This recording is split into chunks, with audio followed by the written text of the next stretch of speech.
بسم الله الرحمن الرحيم. ليس البر أن تولوا وجوهكم قبل المشرق والمغرب ولكن البر من آمن بالله واليوم الآخر والملائكة والكتاب والنبيين وآتى المال على حبه ذوي القربى واليتامى والمساكين وابن السبيل والسائلين وفي الرقاب وأقام الصلاة وآتى الزكاة والموفون بعهدهم إذا عاهدوا والصابرين في البأساء والضراء وحين البأس أولئك الذين صدقوا وأولئك هم المتقون.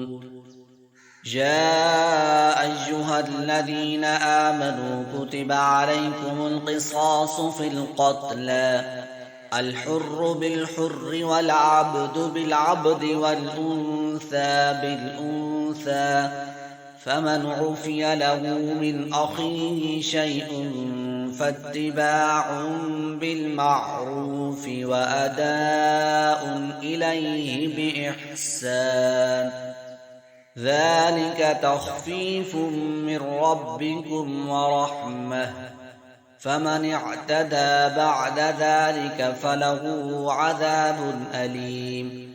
ولكم في القصاص حياة يا أولي الألباب لعلكم تتقون. كتب عليكم إذا حضر أحدكم الموت إن ترك خيرا الوصية للوالدين والأقربين بالمعروف حقا على المتقين. فمن بدله بعدما سمعه فإنما إثمه على الذين يبدلونه إن الله سميع عليم. فمن خاف من موص جنفا أو إثما فأصلح بينهم فلا إثم عليه إن الله غفور رحيم. يا أيها الذين آمنوا كتب عليكم الصيام كما كتب على الذين من قبلكم لعلكم تتقون.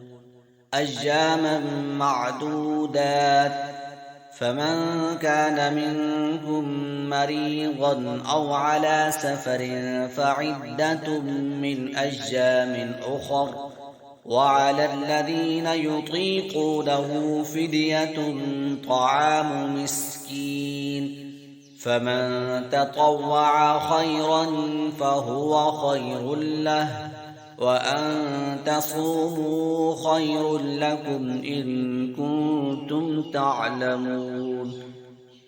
شهر رمضان الذي أنزل فيه القرآن هدى للناس وبينات من الهدى والفرقان فمن شهد منكم الشهر فليصمه ومن كان مريضا أو على سفر فعدة من أيام أخر يريد الله بكم اليسر ولا يريد بكم العسر ولتكملوا العدة ولتكبروا الله على ما هداكم ولعلكم تشكرون.